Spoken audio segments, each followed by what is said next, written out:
bem-vindos à aula 13 do curso Como Nasce uma Empresa. Puxe sua cadeira, pega sua xícara de café, vamos trocar uma ideia sobre um tipo societário na qual ele não tem uma natureza específica no ordenamento jurídico, nem para a Receita Federal. Né? Nós não temos uma natureza. Então, como é que eu vou usar uma sociedade de propósito específico? É um objeto praticamente formado por um contrato.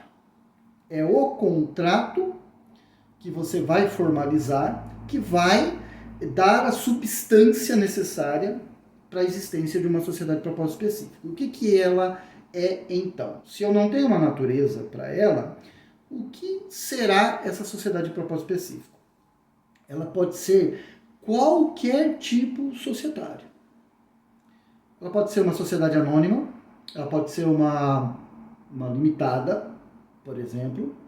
Mas a ideia aqui é que uma empresa forme essa sociedade de propósito específico, ou pessoas formem essa sociedade de propósito específico, na qual ela vai ter uma existência, é comum que aconteça, que ela tenha uma existência com uma finalidade, ou seja, chegando ao final se dissolve. Se o propósito é específico, você vai exercer aquela atividade especificamente para uma atividade, para uma exploração de atividade. Então, é preciso que entenda aqui que não há uma natureza, então pode ser uma sociedade limitada. Você pode, o João com o José, pode formar uma sociedade limitada com um propósito específico. E geralmente tem começo, meio e fim, pode ser que tenha começo, meio e fim, nós vamos explorar uma atividade e chegando ao fim daquela atividade desfaz o negócio. Então, um exemplo muito comum é terreno. Você pega ali, o João entra com uma quantidade de terras, o José entra com o capital, com recurso, com a construtora, e um com o outro formam ali um negócio, onde desse negócio surge terrenos.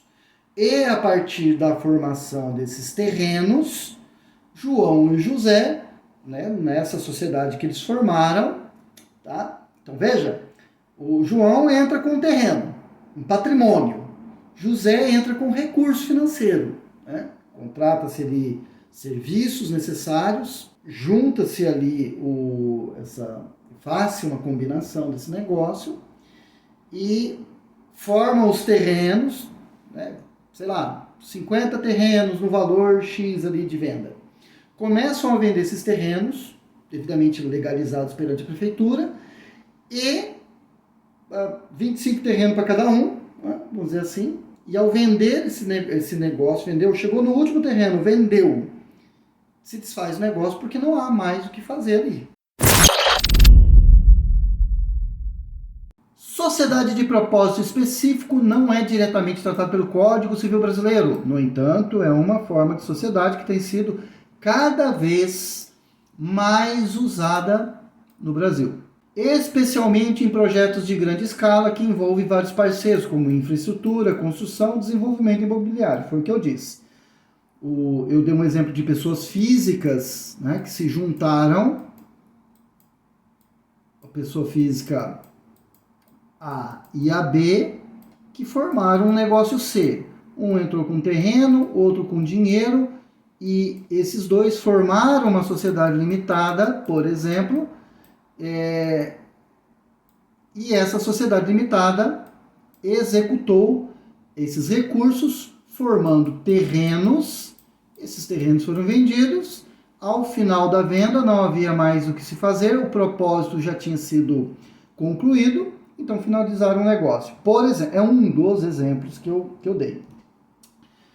Uma SPE é uma entidade legal criada para um propósito específico, limitado e muitas vezes de curto prazo, com a realização de um projeto de construção ou de um empreendimento imobiliário.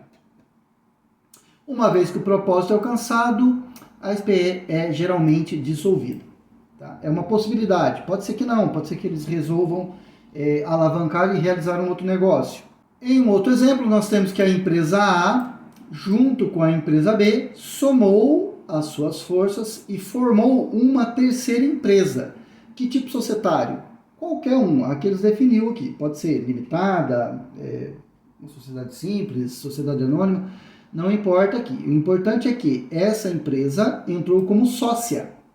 Tá? Então é uma sócia PJ, nesse caso aqui.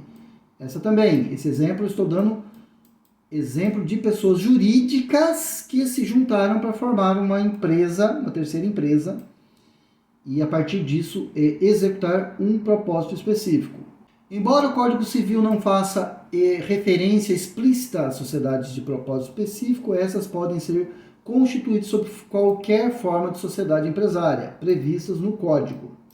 Ou seja, o Código Civil não cita a sociedade de propósito específico, no entanto, eu posso usar o Código Civil no que diz respeito a qualquer tipo de sociedade descrito nesse código.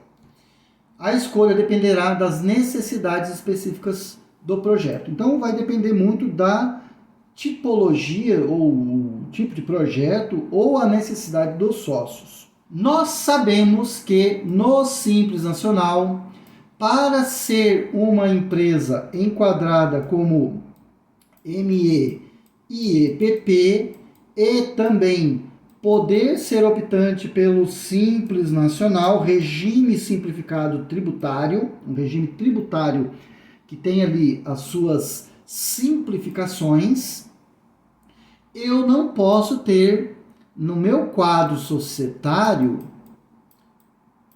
uma pessoa jurídica. Eu não posso fazer parte de uma pessoa jurídica e não posso ter um sócio jurídico. Então, eu sou excluído do Simples Nacional. A possibilidade de ser um Simples Nacional está excluída. Também não posso ser uma ME ou uma EPP. Tá? No entanto, no artigo 56 da Lei Complementar, há uma exceção a essa regra, na qual sociedades de propósito específico do Simples Nacional podem existir ou coexistir.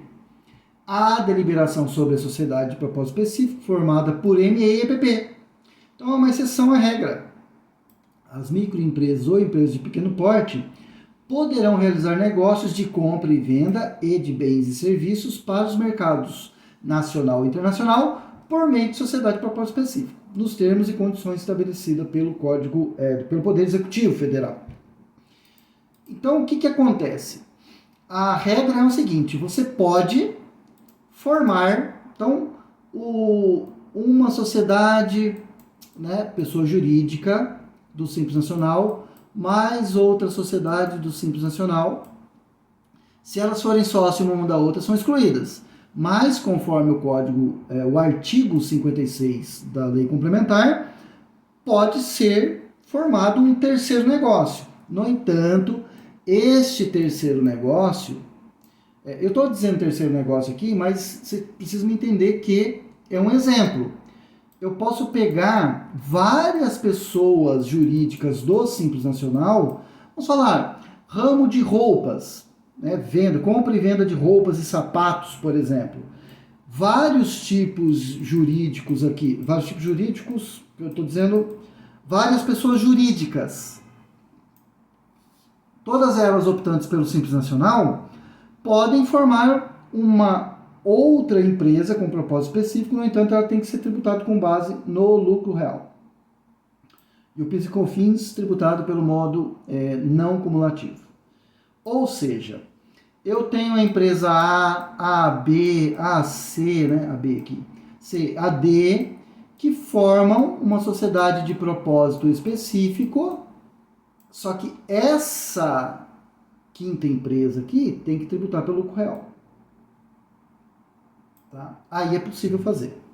Nesse caso, há uma exceção à regra para empresas do Simples Nacional.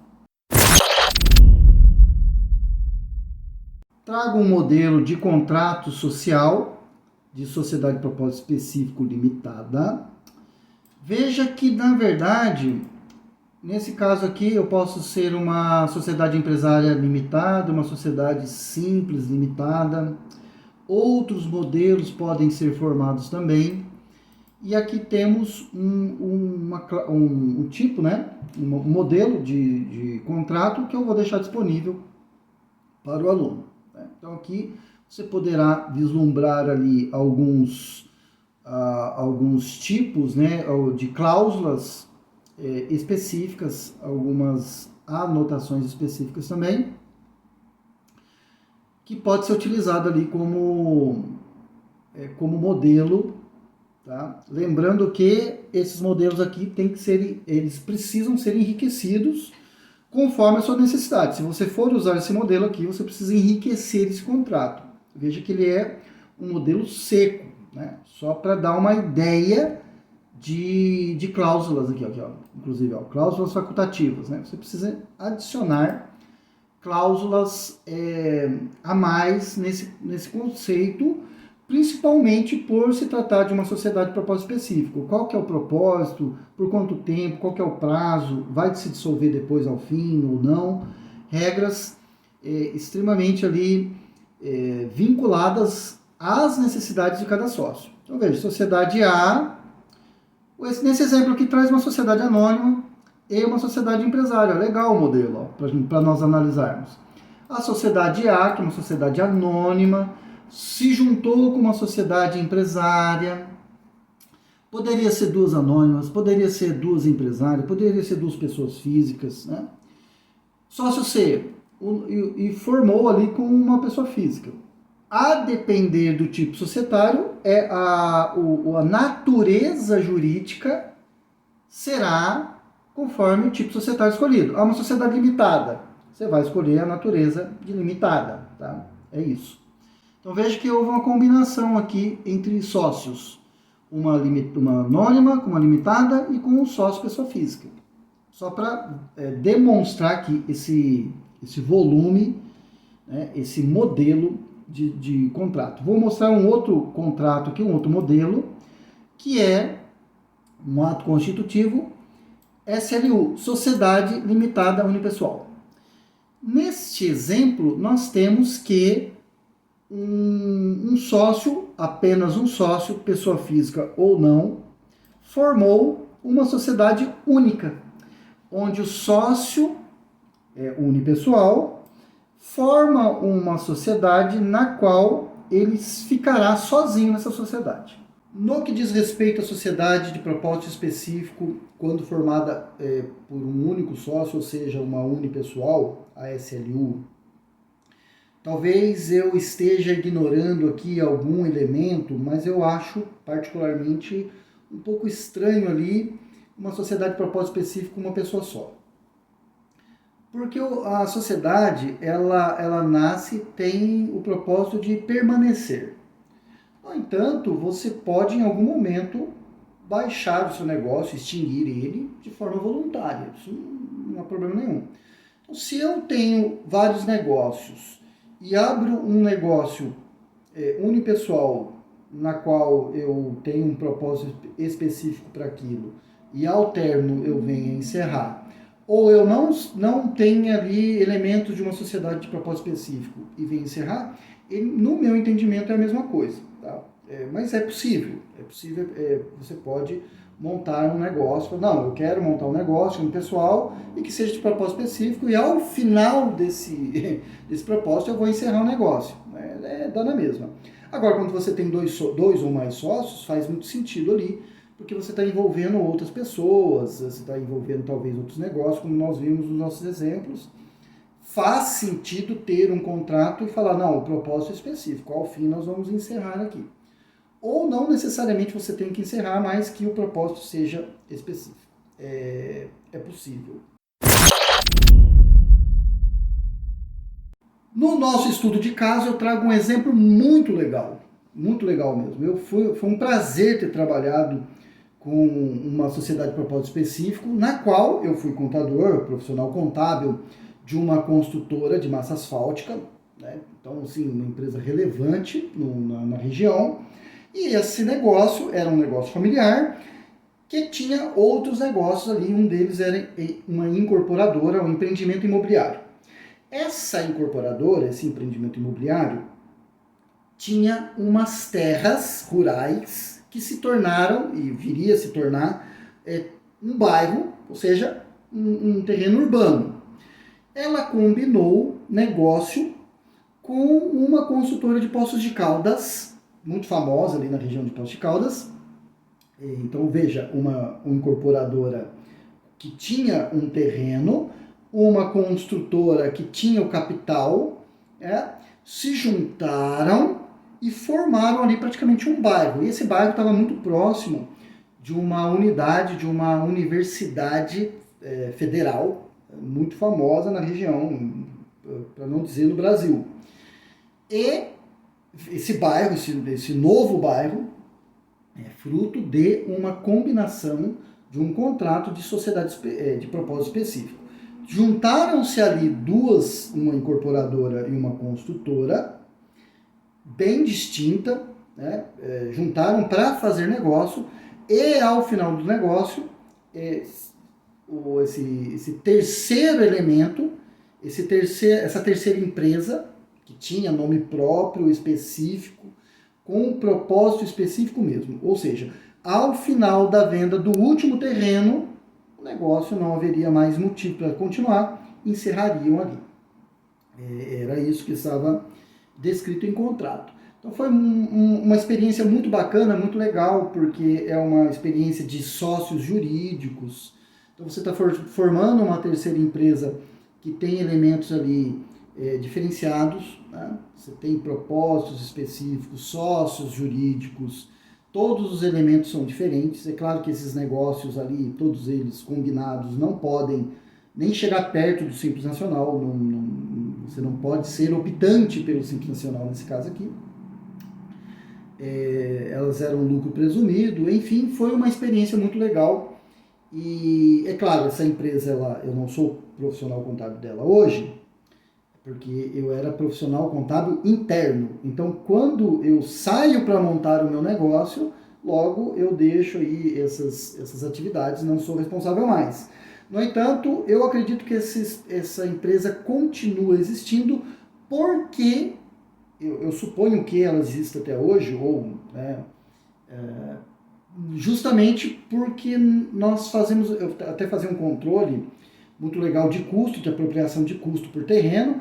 Esses terrenos eram vendidos parcelados, né? Então era perder de vista ali. Por isso que eu digo que eu acredito que esse negócio está ainda em vigor, mas ao acabar ali a questão da venda e do pagamento desses negócios, não há o porquê mais, ao final da prestação de contas ali, do encerramento geral, não há o motivo desse negócio continuar, a não ser que esses sócios resolvam pegar um novo negócio, utilizar o mesmo CNPJ e continuar aí sim em um outro negócio, né, distinto deste, mas uma especificidade entre a combinação dos dois ali. Bom, é o que eu tinha para dizer. Vou te esperar na aula número 14. Te espero lá.